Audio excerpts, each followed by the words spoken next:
An eye for an eye, a tooth for a tooth. Just how far does this ancient law extend? Hammurabi's Code is the first legal text composed in Babylon circa 1755 BC. Ancient Mesopotamia in the BC era had a harsh sense of justice which was based on revenge. The most prime example of this law that we see today is capital punishment, also known as the death penalty. 54 countries worldwide retain the practice of capital punishment, including the United States of America. 27 U.S. states currently have the death penalty as an authorized form of punishment for committing a crime.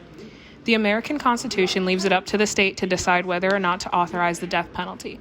The primary means of execution is by lethal injection. Some states also use means such as electrocution, lethal gases, nitrogen hypoxia, hanging, and firing squads. The use of execution as a means to punish criminals has been considered controversial for over a century.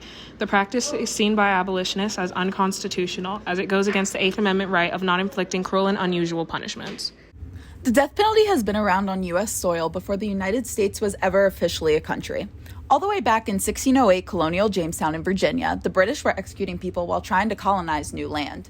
The first known execution was of a man named Captain George Kendall, who was shot for being accused of being a spy for Spain.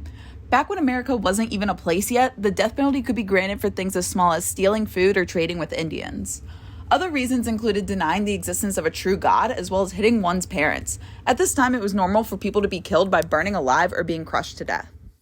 As the British colonized the new land that eventually led them to being independent from Britain to become the United States, some people started to think morally about the government killing another human being.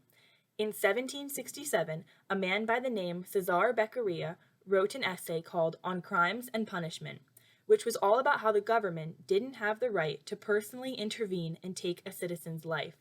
Beccaria released this essay in Italy, but founding fathers like Thomas Jefferson and John Adams quoted his writing when advocating for no more capital punishment in their new country, proving that capital punishment has been a topic of controversy dating all the way back to before 1767 and spans across the globe.